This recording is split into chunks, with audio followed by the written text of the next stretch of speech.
Hello guys, welcome to my YouTube channel. Today we are going to solve the daily lead code challenge and today's problem name is number of ways to reorder array to get same BST. BST is mean binary search tree. So let me read the problem statement. Given an array nums that represents the permutation of integers from 1 to n. We are going to construct a binary search tree by inserting the elements of nums in order into the empty binary search tree. Find the number of different ways to reorder nums so that the constructed BST is identical to the form from the original array nums. So question में क्या बोला गया है कि हम एक nums array given है जिसके एलिमेंट्स को फ्रॉम द स्टार्टिंग अगर हम एक एम्प्टी बाइनरी सर्च ट्री में इंसर्ट करना स्टार्ट करें तो जो बाइनरी सर्च ट्री हमें मिलेगा वो पहले वो देखते हैं कि बाइनरी सर्च ट्री होता क्या है। तो बाइनरी सर्च ट्री होता है अपने पास कंडीशन सेटिस्फाई होनी चाहिए, वो ये है कि minimum maximum value in the left subtree जो होगी that should be minimum than the root value and the minimum value in the right subtree should be maximum than the root value। ये rule है। तो हमें क्या करना है, जो नम्स एरे की जो एरे जो गिवन है उसके एलिमेंट को from left to right one by one insert करें बाइनरी सर्च ट्री में by following the rule of binary search tree. तो जो हमें जो जो हमें ट्री मिलेगा आफ्टर कंस्ट्रक्टिंग इट, क्या सेम ट्री हमें by using the different permutation of nums मिल सकता है। अगर मिल सकता है तो how many permutations are there for them we can get the same binary search tree. ये हमें क्वेश्चन डिमांड कर रहा है। जैसे कि फर्स्ट एग्जांपल में चेक करें, हमें जो एरे गिवन है वो 2 1 3 थी। जो एरे गिवन थी वो है 2 1 and 3। तो इसके लिए जो बाइनरी सर्च ट्री बनेगा वो बनेगा, पहले हमें नोट 2 मिली उसको इंसर्ट किया। अब 1 का इंसर्ट होगा, बाइनरी सर्च ट्री से 2 से छोटा है तो 1 should be inserted in the left side. 3 का इंसर्ट होगा, 3 2 से बड़ा है तो 2 के राइट साइड में इंसर्ट होगा। तो क्या सेम बीएसटी हमें by using different permutation of 2 मिल सकता है? तो लेट्स ट्राई। इसके हमारे पास 6 परमुटेशन पॉसिबल होते हैं। तो लेट्स टॉक अबाउट 1 2 3। क्या इससे हमें सेम बीएसटी मिलेगा? तो इससे तो कभी नहीं मिलेगा क्योंकि फर्स्ट नोड ही हमें रूट नोड ही हमारी 1 बन रही है और इसकी रूट नोड 2 है। तो ये तो वैसे ही रिजेक्ट हो गया, आगे जाने की जरूरत ही नहीं है। तो इससे ये तो समझ आ गया कि हमें जो भी परमुटेशन लेने हैं उसका जो स्टार्टिंग है वो तो 2 ही होना पड़ेगा। अदरवाइज अगर हम स्टार्ट 1 से करेंगे या 3 से करेंगे तो रूट नोड या तो 1 बनेगा या 3 बनेगा and that is not matching with the root node of our original BST जो कि 2 है। तो ये तो समझ आ गया कि स्टार्टिंग 2 से होगी।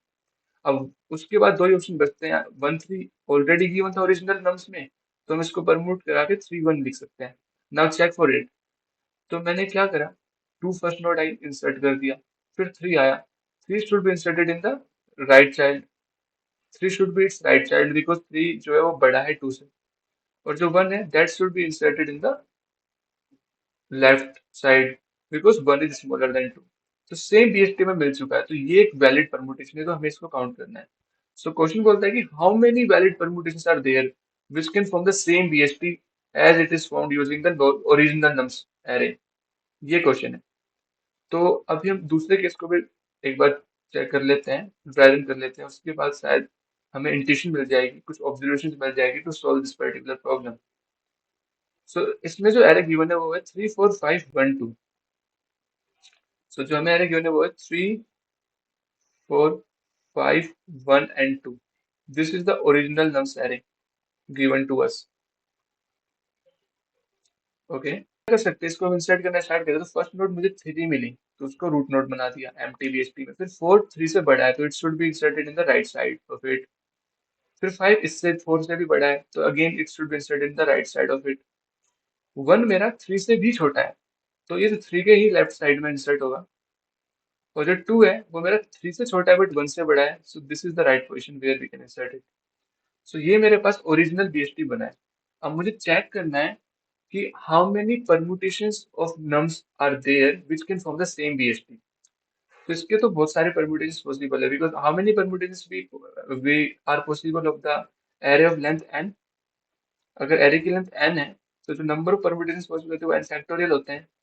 सो इस केस में 120 परम्यूटेशंस पॉसिबल है। सो आफ्टर 120 हमें चेक करने की वैलिड परम्यूटेशंस कितने हैं। अगर हम वन बाय वन चेक करेंगे, पहले हम फैक्टोरियल परम्यूटेशन को फाइंड करें फिर हर एक के लिए बीएसटी डिजाइन करें, तो ऐसा करेंगे तो बहुत ज्यादा टाइम लग जाएगा एंड फैक्टोरियल में टाइम यूज हो जाएगा। सो वो तो टीएलई ही देगा। सो हमें कुछ ऑप्टिमाइज्ड अप्रोच ढूंढनी पड़ेगी। सो एक बार क्या करते हैं, चेक करते हैं कि हमें इतना तो पता है, इस वाले ऑब्जर्वेशन से समझ आ गया था, जो भी परम्यूटेशन हमें इसके वैलिड होंगे उसमें start they should be start with a root node only 3 से। अगर मैं 4 से स्टार्ट करूंगा तो स्टार्टिंग ही मुझे लेट से 4 ही मेरा रूट नोड बनेगा, but the in the original BST जो रूट नोड है वो 3 है। तो 4 से स्टार्ट होने वाले जितने भी परम्यूटेशन है वो वैसे ही रिजेक्ट हो जाएंगे। सेम जो 1 से स्टार्ट होने वाले हैं वो भी रिजेक्ट हो जाएंगे, 2 से स्टार्ट होने वाले वो भी, और जो 5 से होने वाले वो भी। सो अल्टीमेटली एक ऑब्जेक्शन तो हमें ये मिल चुकी है कि आर जो भी वैलिड परम्यूटेशन होगा, it should have the same root node as it is there in the original nums array. ठीक है। अब मेरे को क्या करना है, अब मेरे पास 4 पोजीशंस बचे हैं 3 के बाद, और मेरे पास 4 एलिमेंट्स हैं, तो इसको कैसे परम्यूट करूं, क्या कुछ भी कर दूं तो चलेगा या फिर कुछ ऑब्जर्वेशन देखना पड़ेगा। देखते हैं। सो 4 के भी 24 पॉसिबल्स होते हैं, 4 फैक्टोरियल इज 24 परम्यूटेशन अभी भी पॉसिबल हो सकते हैं जो स्टार्ट होंगे 3 से। But out of this 24 how many are the valid one, ये हमें चेक करना है। तो एक ऑब्जर्वेशन है, फिर से चेक करते हैं। तो जो मेरे बाइनरी सर्च ट्री है इसमें देखो 3 से तो स्टार्ट हो गया, लेट्स से कि मैं 2 को इंसर्ट कर देता हूँ यहाँ पे, तो होगा क्या, रूट नोड तो 3 है लेकिन मैंने 2 को पहले इंसर्ट कर दिया, जिसकी वजह से क्या होगा, 1 लेट्स से 2 के बाद आता है कहीं पे, लेट्स से 1 यहाँ पे कहीं आया, तो जो 1 होगा वो इसके नीचे इंसर्ट होगा, और लेट्स से 4 और 5 एज इट इज था, तो 4 इधर होगा, 5 इधर होगा। ये परम्यूटेशन मैंने डिजाइन किया है। तो अगर आप देख रहे हो they are not equal, right sub tree is equal but in the left sub tree जो नोड 1 थी that should come before the node 2, but हमारे केस में नोड 2 पहले आ रही नोड 1 से, और ये भी गलत है एक्चुअली में, ये लेफ्ट सब ट्री होना चाहिए इसका। ठीक है। तो अगर ये इसके अपने पास इस केस को अगर हम देखें, जो नोड 2 है वो पहले आ रही है नोड 1 से, बट एक्चुअली वो नोड 1 पहले आनी चाहिए थी। तो नोड 1 पहले कब आएगी, नोड 1 पहले तभी आएगी जब अपने पास जो परम्यूटेशन चेक कर रहे हैं उसमें नोड 1 नोड 2 से पहले हो, तभी तो पॉसिबल है। सेम चीज यहाँ पे था, अगर मैं एक परम्यूटेशन ले लेता हूँ 3 1 5 4 2, तो इसका जो हमें सब ट्री मिलेगा वो मिलेगा 2, लेफ्ट साइड में 1 आ गया, राइट साइड में 5 आ गया, फिर लेफ्ट साइड में 4 आ गया, और राइट साइड में 2 आ गया। इस बार लेफ्ट सब ट्री तो सेम है, बट राइट सब ट्री में 4 पहले एग्जिस्ट होना चाहिए था, बट हमारे में 5 आ रहा है। क्यों 5 आ रहा है, क्योंकि जो अपने पास जो परम्यूटेशन है उसमें 5 पहले है 4 से, जिसकी वजह से ये वाला नम्स का जो ओरिजिनल बीएसटी था उससे ये वाला करंट बीएसटी मैच नहीं हुआ। तो इससे कुछ कुछ ऑब्जर्वेशन मिल रही है हमें कि 4 should come before the 5, 1 should come before the 2। ये क्या बता रहा है, ये बता रहा है हमें कि जो अपने पास जिस ऑर्डर में अपने पास इन पर्टिकुलर लेफ्ट सब ट्री और वेदर इट इज राइट सब ट्री, जिस ऑर्डर में नोड अकर हुई थी नम्स में, सेम ऑर्डर में ही नोड्स अकर होनी चाहिए अपने पास उसके परम्यूटेशन में, तभी हमें सेम बीएसटी मिलेगा। अब मैं इस चीज को प्रूव करने के लिए या क्रॉस चेक करने के लिए आपको इसका आंसर दिखाता हूँ। तो कॉपी कर लेते हैं, ये सब अपने पास वैलिड परम्यूटेशन है इस पर्टिकुलर नम्स के। अब चेक करते हैं 1 बाय 1 इनके लिए बीएसटी बना के। ओके।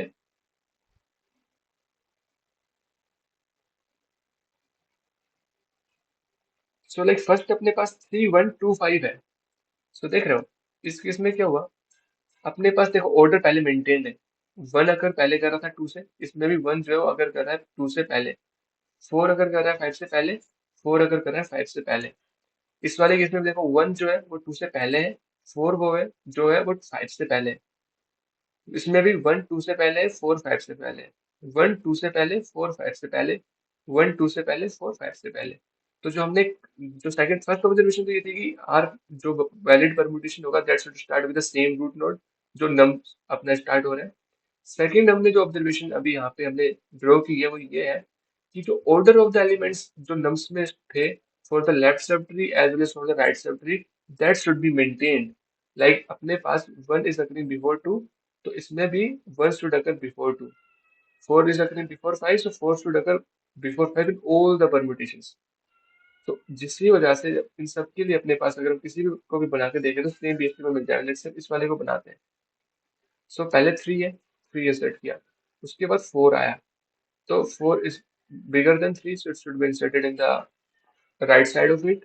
1 smaller than 3 है तो 1 अपने पास लेफ्ट साइड ऑफ 3 बनेगा। फिर 2 जो है वो smaller than 3 but greater than 2 है, तो it should be inserted over here. फिर जो 5 है वो तो ग्रेटर देन 4 है, so it should be inserted in the right side of 4। देख रहे हो, तो दोनों के दोनों सब ट्री सेम है। सो जो दो ऑब्जर्वेशन हमने बनाई थी कि एक तो अपने पास start with the same root node, and second the sequence of the elements in the left subtree as well as in the right subtree should be maintained। ये चीज हमने क्रॉस चेक भी कर ली कि ये वैलिड है। सो अब चेक करते हैं कि हम हमें पता कैसे चलेगा, लाइक अपने पास 2 नोड्स थे लेफ्ट सब ट्री में, 2 नोड्स थे राइट सब ट्री में, तो इसका आंसर 5 कैसा है, इस चीज को चेक करते हैं। तो देखो ये समझ आ गया था, 3 हमने इंसर्ट कर दिया, हमारे पास 4 पोजिशन बच रहे थे, राइट, जिसमें से मेरे पास लेफ्ट सब ट्री के 2 नोड्स थे और जो राइट सब ट्री थे उसके भी 2 नोड्स थे, 4 एंड 5। तो मुझे इंसर्ट करना है इसमें, लेट्स से कि मैं पहले लेफ्ट सब ट्री को इंसर्ट करता हूँ। कैसे इंसर्ट कर सकता हूँ लेफ्ट सब ट्री को, चेक करते हैं। तो मुझे पता है कि जो 4 पोजिशन थे इनमें से या तो मैं अपने पास जो 1 है, लेट्स से कि मेरे पास 2 ही नोड्स है, इन 4 पोजिशन में से मुझे 2 नोड्स को इंसर्ट करना है, कहीं पे भी कर सकता हूँ, but I have to take care one thing that 1 should occur before 2। Let's say 1 यहाँ पे आया, 2 यहाँ पे आया, 1 यहाँ आया, 2 यहाँ आया, 1 यहाँ पे आ गया, 2 यहाँ पे आ गया। फिर सेम गोज हेयर ऑल्सो, 1 यहाँ पे आ गया, 2 यहाँ पे आ गया, 1 यहाँ पे आ गया, 2 यहाँ पे आ गया, देन 1 यहाँ पे आ गया, 2 यहाँ पे आ गया। इन सब परम्यूटेशंस में अब मैं जो बची हुई पोजीशंस है, 2 ही पोजीशन बची है और 2 ही एलिमेंट मुझे फिल करना है राइट से, तो एक ही वे होगा, 4 यहाँ, 5 यहाँ, 4 यहाँ, 5 यहाँ, 4 यहाँ, 5 यहाँ, 4 यहाँ, 5 यहाँ, 4 यहाँ, 5 यहाँ। तो देख रहे टोटल नंबर ऑफ वेज कितने पॉसिबल हैं, 6 पॉसिबल है। 6 में से एक तो ओरिजिनल एरे ही होगी अपने पास नम्स, वो कौन सी होगी, ये वाली मेरे पास ओरिजिनल एरे होगी, लास्ट वाली। अगर मैं यहाँ पे 4 एंड 3 तो स्टार्टिंग आ ही चुका है, यहाँ पे मैं 4 कर दूं और यहाँ पे 5 कर दूं, सो देख रहे हो ये तो ओरिजिनल एरे है। इसके अलावा जो बचे हुए लेफ्ट 5 हैं वो मेरा आंसर है। तो मुझे क्या करना है, जो total number of elements in the left सब ट्री और राइट सब ट्री थे उनको डिफरेंट वे क्या है अरेंज करने के तरीके, सच दैट कि सीक्वेंस मेंटेन्ड हो, यही मेरा आंसर है एट द एंड। तो इस चीज को चेक कैसे किया, हमें तो पता था कि टोटल एलिमेंट्स 4 थे और लेफ्ट सब ट्री में 2 एलिमेंट्स थे, राइट सब ट्री में भी 2 एलिमेंट्स थे, तो उसको अरेंज करने के 6 तरीके थे, जिसमें से एक अपने पास ओरिजिनल नम्स ही था, तो उसको जो मैंने माइनस किया तो आंसर मेरा 5 आ गया। तो इस तरीकों को कैसे फाइंड करेंगे, तो इन तरीकों को फाइंड करने के लिए हम एक पहले 2D वेक्टर बना लेते हैं जो हमें आंसर में यूज होगा आगे। तो क्या कर सकता हूँ, लेट्स से एक वेक्टर बनाता हूँ वेज काउंटर के नाम से। तो मैं बोलता हूँ वेज काउंटर ऑफ एन को मार क्या होगा, इसको डिफाइन करने की कोशिश करते हैं। तो इसका मतलब तो ये है, पहले इसका मतलब समझते हैं, वेज काउंटर ऑफ एन को मार डिफाइन क्या हमें रिटर्न कर रहा है। ये बोल रहा है कि हमारे पास एन स्पेसिस थे जिसमें से जो आर नोड्स थे वो तो थे राइट लेफ्ट सब ट्री में, टोटल मेरे पास एन नोड्स थी जिसमें से जो आर नोड्स थे वो तो थे लेफ्ट सब ट्री में, और जो एन माइनस आर नोड्स थे वो थे राइट सब ट्री में। ठीक ठीक है, तो टोटल एन स्पेसेस थे, R nodes left sub right सब ट्री में, N minus R nodes right सब ट्री में और आर नोड्स लेफ्ट सब ट्री में। तो उसको अरेंज करने के कितने वेज हैं, जैसे इस केस में 5 6 थे अपने पास टोटल, तो इसको अरेंज करने के कितने वैलिड वेज हैं वो हमें बताना है, सच दैट कि सेम पीएचडी मिले। तो वो जो वेज हैं वो हमें कैसे पता चल सकते हैं, देखते हैं। लेट्स से कि जो लेफ्ट सब ट्री का जो लास्ट नोड था उसको मैं एंड में इंसर्ट कर देता हूँ, तो ये स्पेसिस कितना बचा होगा, ये n माइनस वन स्पेसिस है। और जो मेरे पास लेफ्ट सब ट्री के कितने नोड्स बच रहे होंगे, L minus one R minus L minus sorry R minus one nodes बच रहे होंगे, राइट, क्योंकि एक नोड तो मैंने इंसर्ट कर लिया है। तो मैं बोल देता हूँ अगर उसके एंड में मैं एक लेफ्ट सब ट्री की नोड को इंसर्ट कर देता हूँ, तो बची हुई n माइनस वन स्पेसिस में मुझे R minus one node insert करनी पड़ेगी, राइट। दूसरा होता है कि मैं लास्ट को एम्प्टी छोड़ देता हूँ, लेट्स से कि मैं यहाँ पे कुछ भी इंसर्ट नहीं करता, तो मुझे जितनी भी आर की आर नोड्स हैं ये मुझे इन n माइनस वन स्पेसिस में ही इंसर्ट करनी पड़ेगी।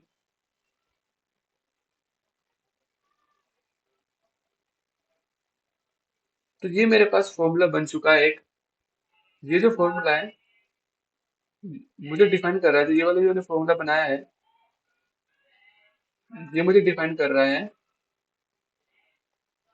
कि मैं कैसे, अगर मेरे लेफ्ट सब ट्री में आर नोड्स है, राइट सब ट्री में एन माइनस आर नोड्स है, तो उनको अरेंज करने के वैलिड वेज को मैं कैसे अपने सब प्रॉब्लम से, स्मॉलर प्रॉब्लम से रिलेट कर सकता हूँ। अब इस चीज को देखो, जब हमें रिलेट स्मॉलर प्रॉब्लम से हमारे पास बड़ी प्रॉब्लम सॉल्व होती है, तो उसमें क्या यूज करते हैं, डायनेमिक प्रोग्रामिंग। और डायनेमिक प्रोग्रामिंग का यहाँ पे तो फंक्शन भी बन चुका है, डीपी ऑफ एन को मार के होगा DP of N minus one times of R minus one plus DP of N minus one times of R. Right, ये हमें मिल चुका है। अब मैं इस प्रॉब्लम को सोल्व करता हूँ, कैसे करेंगे। Let's look at the let's solve the second problem जो था 3 4 5 1 2। जो 3 4 5 1 2 था, 3 4 5 1 2 था, तो देखो मेरे पास कैसे सोल्व करूंगा मैं। इनिशियली मैंने थ्री को कर दिया है मैंने, ऐसे रूट नोट डिक्लेयर कर दिया है। अब मैं क्या करता हूँ, मेरे पास फोर और वन और टू राइट में आ गए, फोर और फाइव लेफ्ट में आ चुके हैं। अब जो मेरे पास राइट्स में है, इसको अरेंज करने के कितने तरीके हैं। देखो दो ही नोड है मेरे पास, इसमें से एक रूट होगा वन, क्योंकि वन पहले कर हो रहा है। दूसरा स्पेस एम्प्टी है, तो उसमें एक ही तरीके से टू आएगा, राइट। तो इसको तो वन और टू को अरेंज करने का सिर्फ एक ही तरीका होगा, क्योंकि सिर्फ दो ही नोड्स थे। सेम फोर और फाइव को अरेंज करने का भी एक ही तरीका होगा, क्योंकि सिर्फ दो ही नोड्स थे। बट अब मैं क्या करने वाला हूँ, जब मैं थ्री पे जाऊंगा तो थ्री में ही रूट नोड डिक्लेयर हो चुकी है। बट आगे मेरे पास फोर स्पेसेस अभी भी एम्प्टी है। सो इन फोर स्पेसेस पे मैं क्या करूंगा, फोर स्पेसेस पे मेरे पास फोर अपने पास वेज हैं, जिसमें से लेफ्ट में टू है। इसको करने के छह तरीके थे, वो हमने यहाँ से फाइंड किए थे। तो ये मुझे टोटल में सिक्स रिटर्न कर देगा। और सिक्स में से माइनस वन कर दूंगा, क्योंकि एक ओरिजिनल भी आता है। So five is the right answer. Now let's look at the code for this particular problem, उससे और ज्यादा क्लियर हो जाएगा हमें।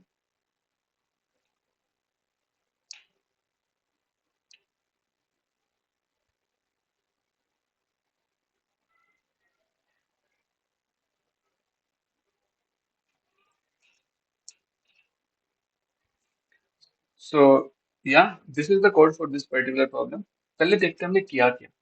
जो वेज काउंटर एरे था हमारा यहाँ पे, जो हमने यहाँ पे फंक्शन डिफाइन किया था, उसके थ्रू हमने पहले से ही प्री कंप्यूट कर लिया all the valid values of N और आर के लिए। तो लेट्स से कि जो लेंथ थी मेरे पास एन था, वो लेंथ की वैल्यू यहाँ पे वन से लेकर एन तक कुछ भी हो सकती है।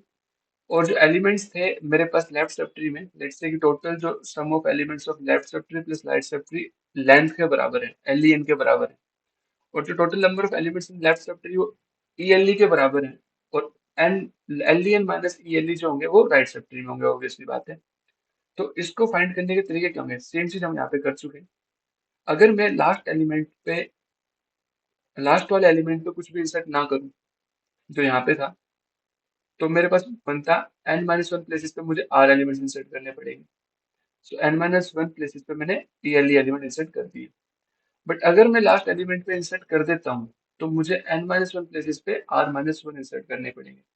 तो सेम चीज यहाँ पे है, एल माइनस वन प्लेसेस पे ई L E minus one element मुझे इंसर्ट करने पड़ रहे हैं। बट कंडीशन क्या है कि ई एल ई की वैल्यू अगर जीरो होती है, अगर लेफ्ट सब ट्री में ऑलरेडी एलिमेंट जीरो है, तो zero minus one would be minus one. So ये आउट ऑफ द बाउंड चला जाता है एरे के इंडेक्स से। तो इसको हैंडल करने के लिए हमने पहले से टर्नरी ऑपरेटर का यूज किया है। अगर मेरे पास जो लेफ्ट सब ट्री में जो एलिमेंट्स है वो जीरो है, तो directly return zero, otherwise return this length minus one times of E L E minus one, तो जो वेक्टर है। ऐसे करके हमने पहले से सभी वेज को प्री कंप्यूट कर लिया है।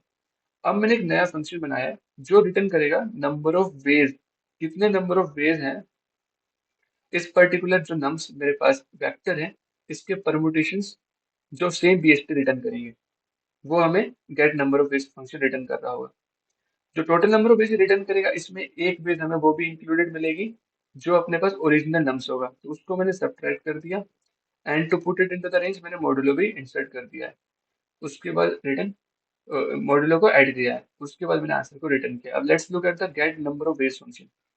सो कुछ भी नहीं किया, अगर मेरे पास जो एरे की लेंथ है वो less than equal to two होती, जैसे कि मैं मान लेता हूँ कि जो एरे है मेरे पास, नम्स एरे वो वन और टू है, तो कितने वेज हो सकते थे, देखते हैं। वन मेरी रूट नोड होती और टू मेरा राइट नोड होता।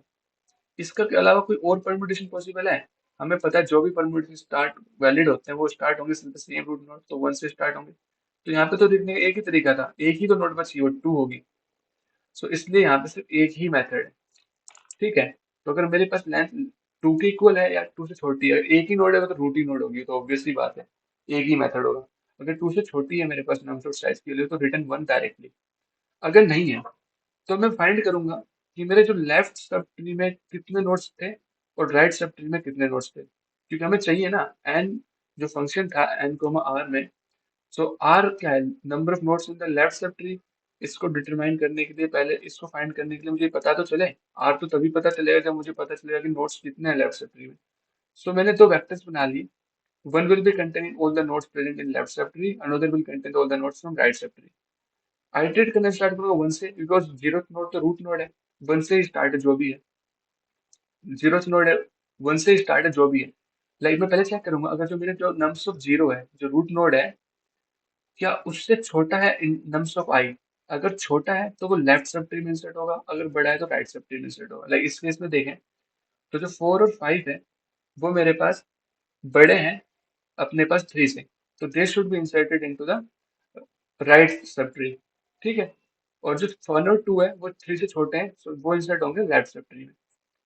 तो अब मुझे पता चल चुका है कि जो लेफ्ट सब ट्री में कितने नोड्स हैं, एल नोड्स हैं। राइट सब ट्री में जो राइट और साइड जितने नंबर ऑफ नोड्स होंगे।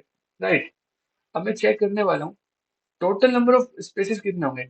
Sum of the nodes in left सब tree plus right sub tree जो एल और प्लस आर के बराबर है, और उसमें से नंबर ऑफ एल नोड्स को, जो राइट नोड्स को अरेंज करने के कितने तरीके होंगे, लेफ्ट नोड्स को अरेंज करने के कितने होंगे, एल तरीके होंगे। और ये हमने ऑलरेडी प्री कंप्यूट कर दिया था, तो ये डायरेक्टली हमें रिटर्न कर देगा कि number of ways to arrange L nodes into L plus R nodes. ठीक है, जो एन को मार कर जो हमने फंक्शन में आया था, ये सेम चीज को रिटर्न कर रहा है। और हम सेम चीज ऑफ फंक्शन को कॉल करेंगे further recursively left sub tree के लिए। राइट, ये तो नंबर ऑफ वेज थे इस particular keeping this particular node as a root node. But हमें सेम चीज देख चेक करना है इसके भी फर्दर परम्यूटेशन पॉसिबल है या नहीं आगे। सो रिकर्सिवली सेम फंक्शन को कॉल किया है लेफ्ट सब ट्री के लिए, एंड सेम ही हमें राइट सब ट्री के लिए भी कॉल करना पड़ता है। But it would become very hard, like it would be very complex, तो मैंने इसको ब्रेक डाउन करके टू स्टेटमेंट्स में लिख दिया है। पहले आंसर में इसको स्टोर किया, फिर आंसर में मैंने फर्दर इसको मल्टीप्लाई कर दिया, और जो फाइनली हमें मिलेगा उसको हम आंसर को रिटर्न कर देंगे। So this is the code for this particular problem. I know this is really a very good problem, but अगर आपने इसको फोकस के साथ समझा होगा तो आपको डेफिनेटली इसका सॉल्यूशन समझ आ गया होगा। So thank you guys for watching this particular video. If you like this video, please hit the subscribe button, and if you have any query, write it down in the comment section. Thank you for watching this video.